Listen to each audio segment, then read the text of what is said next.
جن کے کرنے سے انسان کا خاتمہ اچھا ہوتا ہے اسے کلمے پہ موت آتی ہے. تو آج وہ 10 باتیں آپ کے سامنے بتائی جائیں گی. امید ہے کہ آپ اسے گوش ہوش کے ساتھ سنیں گی، نوٹ کریں گی اور پھر ان پر آپ ہمیشہ پریکٹس کریں گی.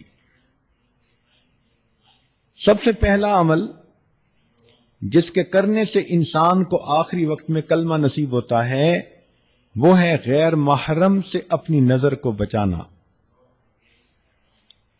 نبی علیہ الصلوۃ والسلام نے ارشاد فرمایا النظر سہم من سہام ابلیس، کہ نظر شیطان کے تیروں میں سے ایک تیر ہے. مسموم، زہریلا تیر. من ترکہا مخافتی، جس نے میرے خوف سے اس بری نظر کو ترک کر دیا. ابدلتہ ایمانا، میں اس کو ایسا ایمان عطا کروں گا. یجد حلاوتہ فی قلبہ، کہ وہ اس کی حلاوت کو اپنے دل میں محسوس کرے گا. ملا علی قاری رحمۃ اللہ علیہ فرماتے ہیں وقد واردا، اور یہ لکھا گیا ہے ان حلاوت الایمان، کہ حلاوت ایمان اذا دخلت قلبا، جب قلب میں داخل ہوتی ہے، لا تخرج منہ ابدا، پھر وہ قلب سے باہر نہیں نکلتی. تو آج اسی مجلس میں یہ نیت کر لیجئے کہ اے پروردگار عالم، آج کے بعد ہم کسی بھی غیر محرم مرد کی طرف کبھی بری نظر نہیں ڈالیں گی. اور کئی مرتبہ شیطان دھوکہ دیتے ہیں، آپ بری نظر سے تو نہیں، ویسے ہی دیکھ رہی ہیں. ہر ارادے کی نظر جو غیر محرم پر ڈالی جاتی ہے وہ شہوت کی ہی ہوتی ہے، بندہ محسوس کرے یا نہ کرے. تو اس لیے یہ نیت کیجئے کہ آج کے بعد ہم نے غیر محرم کی طرف نظر اٹھانی ہی نہیں. اس عمل کی وجہ سے آخری وقت میں کلمہ نصیب ہوگا. اس لیے حلاوت ایمان کی علامتیں لکھی ہیں کہ استلذاذ الطاعات، جب دل میں ایمان کی حلاوت آ جاتی ہے تو عبادات کے اندر بندے کو لذت مل جاتی ہے. تلاوت کرنے کو جی چاہتا ہے، نماز پڑھنے کو جی چاہتا ہے، انسان کا عبادت میں، نیکی میں جی لگتا ہے. ایثارھا علی جمیع الشہوات، اور تمام قسم کی شہوات کو چھوڑ دینا بندے کو آسان نظر آتا ہے. تحمل المشاق فی مرضات اللہ، اور اللہ کی جو پسندیدہ چیزیں ہیں ان کو کرتے ہوئے جو مجاہدہ ہے اس کو برداشت کرنے کی عادت ہو جاتی ہے. پھر فرمایا کہ الرضا بالقضاء فی جمیع الحالات، ہر قسم کے حالات میں اللہ کی قضا پر بندے کو رضا نصیب ہو جاتی ہے. تو پہلا عمل تھا بد نظری سے پرہیز. یہ بد نظری فزیکلی بھی ہو سکتی ہے کہ آپ پریکٹیکلی کسی مرد کی طرف دیکھیں، اور یہ ٹی وی کی سکرین پر بھی ہو سکتی ہے کہ آپ ٹی وی کی سکرین پر کسی غیر مرد کو دیکھیں، بات برابر ہی ہے. دوسرا عمل جس سے کہ آخری وقت میں کلمہ نصیب ہوتا ہے، فرمایا مسواک کرنا. یہ مسواک کرنا جیسے مردوں کے لیے سنت ہے، عورتوں کے لیے بھی سنت ہے. علامہ شامی رحمۃ اللہ علیہ نے اس کا مسنون طریقہ بتایا کہ مسواک کرتے ہوئے 3 انگلیاں اوپر ہوں، چھنگلیاں نیچے ہو اور انگوٹھا سائیڈ پر ہو. وہ فرماتے ہیں مسواک کے بارے میں من منافعہ، مسواک کے فوائد میں سے یہ بھی ہے تذکیر الشہادت عند الموت، موت کے وقت بندے کو کلمہ یاد آ جاتا ہے. رزقنا اللہ تعالی بمنہ وکرمہ، حدیث پاک میں آتا ہے جو بندہ اہتمام کے ساتھ مسواک کرتا ہو، ملک الموت آتے ہیں اور 2 کام کرتے ہیں. شیطان کو اس سے مار کے دور بھگا دیتے ہیں اور اس بندے کو کلمہ یاد دلا دیتے ہیں۔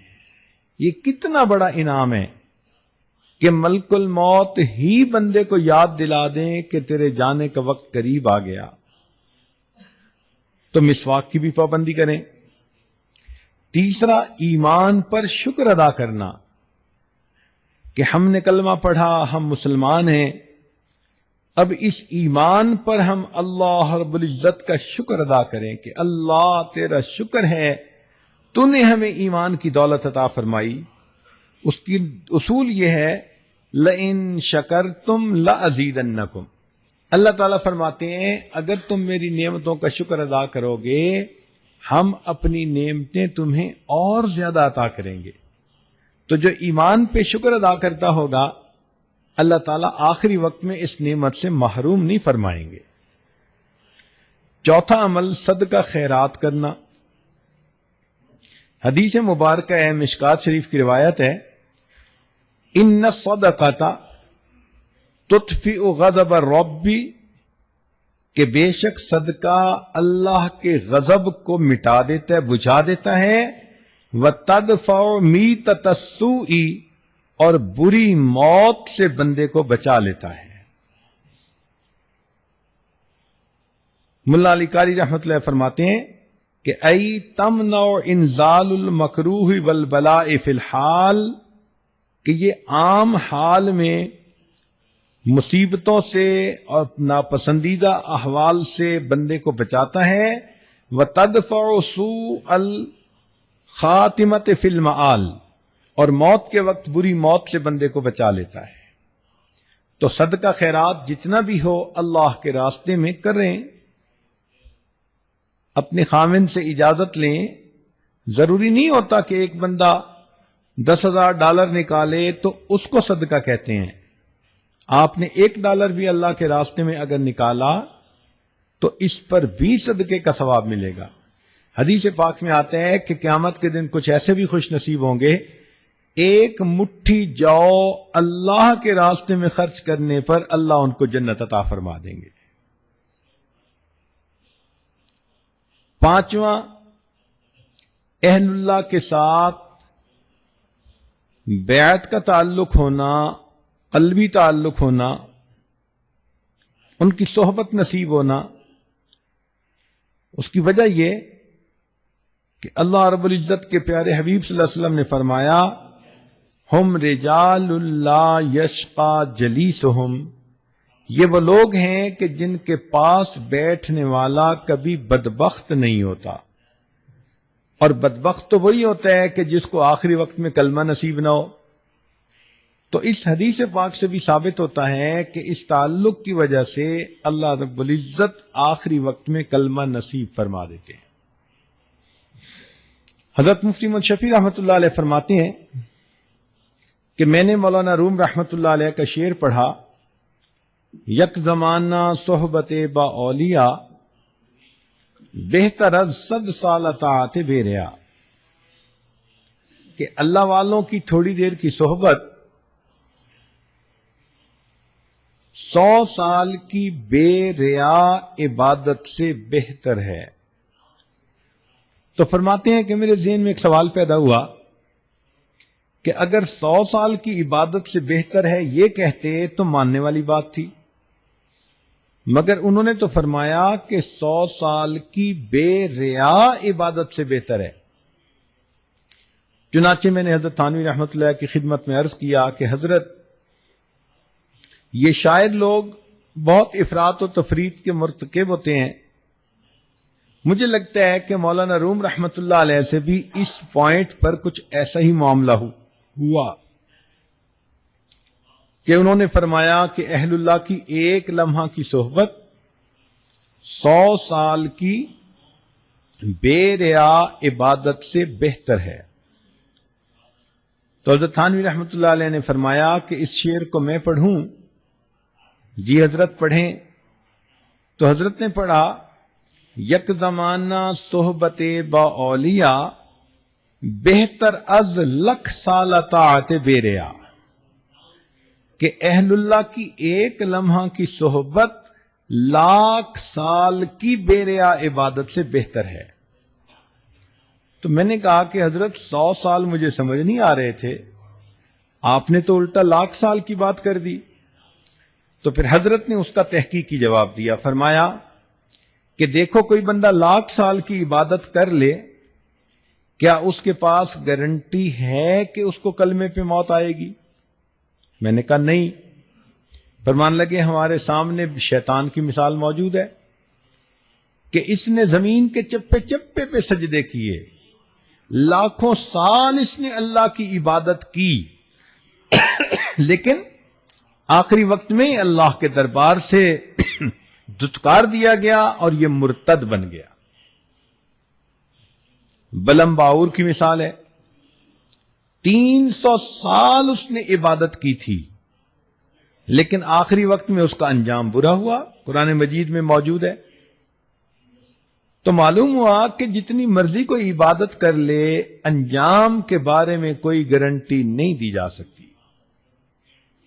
تو حضرت نے فرمایا کہ دیکھو یہاں تو اللہ کے پیارے نبی صلی اللہ علیہ وسلم گارنٹی دے رہے ہیں، ہم رجال لا یشقا جلیسہم، کہ یہ وہ لوگ ہیں کہ جن کے پاس بیٹھنے والا بدبخت نہیں ہوتا، یعنی آخری وقت میں کلمے سے محروم نہیں کیا جاتا۔ تو پھر تو ان کی ایک لمحے کی صحبت واقعی 1,00,000 سال کی عبادت پر فضیلت رکھتی ہے۔ چھٹا عمل جس کی وجہ سے انسان کو آخری وقت میں کلمہ نصیب ہوتا ہے کہ اللہ تعالیٰ فرماتے ہیں کہ یحبہم و یحبونہ، اللہ ان سے محبت کرتا ہے، وہ اللہ سے محبت کرتے ہیں۔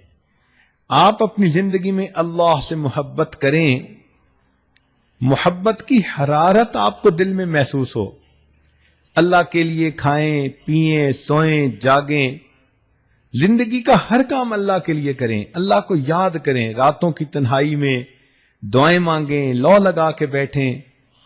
جیسے بندے کو محبت کی وارمنس فیل ہوتی ہے، ایسے اللہ رب العزت کی محبت کی وارمنس کو فیل کریں۔ ہمارے مشائخ نے لکھا ہے کہ جو شخص دنیا میں اللہ رب العزت سے محبت کرے گا، اللہ تعالیٰ آخرت میں اس کو اپنے دشمنوں کی قطار میں کبھی کھڑا نہیں فرمائے گا۔ یہ کیسے ہو سکتا ہے کہ بندہ تو دنیا میں اللہ سے محبت کی کوششیں کرتا رہا ہو اور اللہ رب العزت اتنے رحیم اتنے کریم اور پھر اسے اپنے دشمنوں کی قطار میں کھڑا کر دیں؟ یہ ہرگز نہیں ہو سکتا۔ 7واں، گناہ سے پرہیز، زنا سے پرہیز۔ چنانچہ حدیث پاک میں آتا ہے وَأَمَّا مَنْ خَافَ مَقَامَ رَبِّهِ، قرآن مجید کی آیت، وَنَهَى النَّفْسَ عَنِ الْهَوَىٰ فَإِنَّ الْجَنَّةَ هِيَ الْمَأْوَىٰ، کہ جو شخص اللہ رب العزت کے سامنے کھڑے ہونے سے ڈرے اور اس نے اپنے نفس کو خواہشات کو روک لیا، اللہ فرماتے ہیں کہ اس کا ٹھکانہ جنت ہوگی۔ اور حدیث پاک میں ہے کہ اگر کوئی مرد ہو کہ جس کو کوئی عورت ذات منصب و جمال، اچھے گھرانے کی ہو اور خوبصورت بھی ہو، اور وہ اپنی طرف متوجہ کرے اور یہ آگے سے کہہ دے کہ انی اخاف اللہ، میں اللہ سے ڈرتا ہوں، تو اس عمل کی وجہ سے اللہ تعالیٰ اس کو قیامت کے دن عرش کا سایہ عطا فرما دے گے۔ اور یہی چیز عورت کے لیے بھی، کہ اگر کسی عورت کو کوئی مرد اپنی طرف متوجہ کرنے کی کوشش کرے، گناہ کے راستے پہ گھسیٹنے کی کوشش کرے اور یہ کہہ دے کہ میں اللہ رب العزت سے ڈرتی ہوں، اس عمل کی وجہ سے اللہ تعالیٰ اس کو قیامت کے دن عرش کا سایہ عطا فرمائیں گے۔ شاید ہی کوئی عورت ہو، لڑکی ہو، جس کو اپنی زندگی میں قریب کے لوگوں میں سے کسی نہ کسی کی طرف سے ایسا اشارہ نہ ملا ہو، تو اگر کوئی ایسی کوشش کرے تو اس کا ایک جواب انی اخاف اللہ، میں اللہ سے ڈرتی ہوں۔ کوئی فون کے ذریعے رابطہ کرتا ہے، خط کے ذریعے رابطہ کرتا ہے، کسی رشتہ داروں کی محفل میں محبت بھری نظریں ڈال کر اپنی طرف متوجہ کرنے کی کوشش کرتا ہے، مسکراہٹ کے ذریعے اپنی طرف متوجہ کرنے کی کوشش کرتا ہے. یہ سارے عمل ایک ہی مقصد کے لیے ہوتے ہیں کہ گناہ کا تعلق ہو جائے. تو اگر کوئی بھی ایسی انویٹیشن کسی کی طرف سے ہو اور عورت آگے سے کہہ دے دل میں کہ انی اخاف اللہ، میں اللہ سے ڈرتی ہوں، اور اپنی عزت کی حفاظت کر لے، اللہ تعالی موت کے وقت اس کو کلمے پہ موت عطا فرمائیں گے. 8واں عمل، اذان کے بعد دعا پڑھنا. چنانچہ جب اذان ہوتی ہے تو سنت یہ ہے کہ مؤذن جو کہہ رہا ہے وہی کہتے رہیں،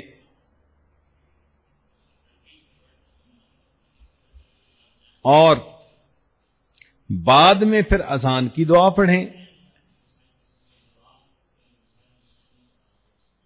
بخاری شریف کی روایت ہے، نبی علیہ السلام نے فرمایا کہ جو اذان کے بعد یہ دعا پڑھے گا، حلت لہو شفاعتی، قیامت کے دن اس بندے کو میری شفاعت نصیب ہوگی. ملا علی قاری رحمۃ اللہ علیہ فرماتے ہیں، ففیہ اشارۃ الی بشارت حسن الخاتمہ، اس میں اشارہ ہے کہ اس کو موت کے وقت کلمے پہ موت نصیب ہوگی. اور حدیث پاک میں ایک دعا بھی ہے کہ جو آدمی یہ دعا مانگے گا تو اللہ تعالیٰ اس کو ایمان پہ موت عطا فرما دیں گے.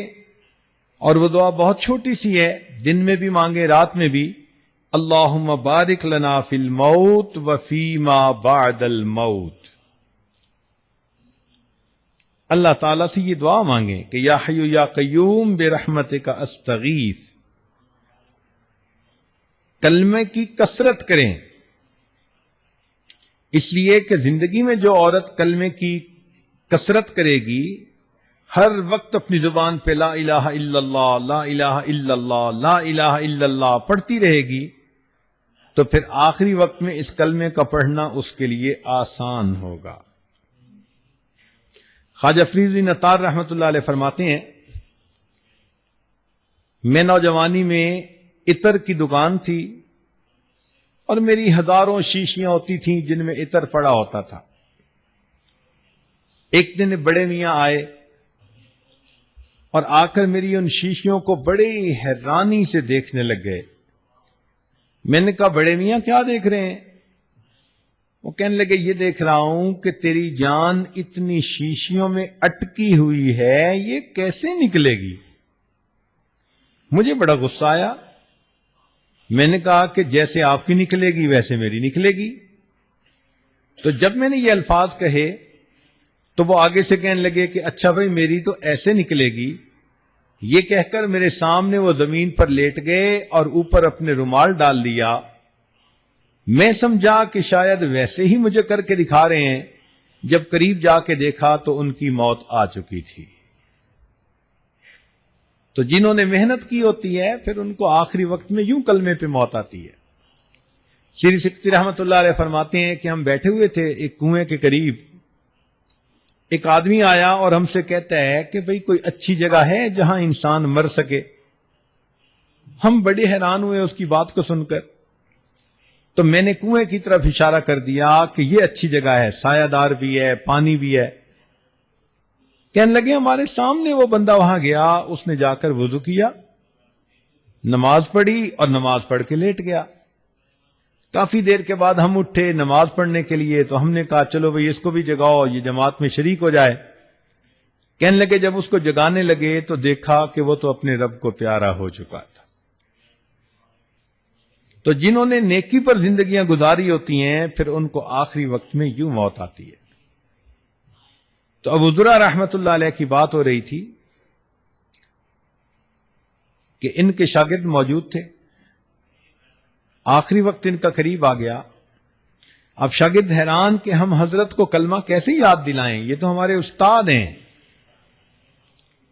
تو انہوں نے سوچا کہ جس حدیث مبارکہ میں کلمے پہ موت آنے کی بشارت ہے، ہم اس کی روایت پڑھتے ہیں ان کے سامنے تو خود بخود یاد آ جائے گی.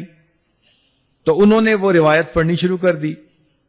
جیسے ہی انہوں نے ان فلاں کی بات کہی تو کہتے ہیں کہ حضرت نے وہ حدیث خود پڑھنی شروع کر دی، اور پڑھتے پڑھتے جب انہوں نے کہا من کان آخر کلامہ لا الہ الا اللہ، تو الا اللہ کے لفظ کہنے پر ان کی روح نکل گئی اور وہ اللہ کو پیارے ہو گئے.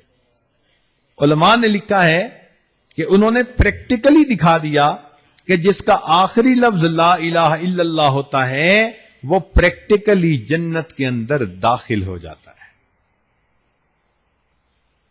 10واں عمل جس سے کہ آخری وقت میں موت نصیب ہوتی ہے، یہ دعا باقاعدگی سے مانگیں، ربنا لا تزغ قلوبنا بعد اذ ہدیتنا وہب لنا من لدنک رحمہ انک انت الوہاب.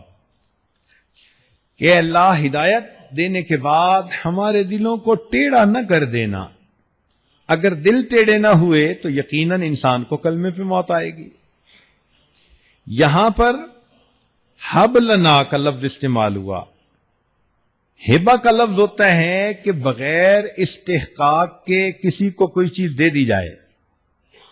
تو معلوم ہوتا ہے کہ یہ جنت بندے کے عملوں کی قیمت نہیں، اللہ اپنے فضل سے جس کو چاہتا ہے عطا کر دیتا ہے.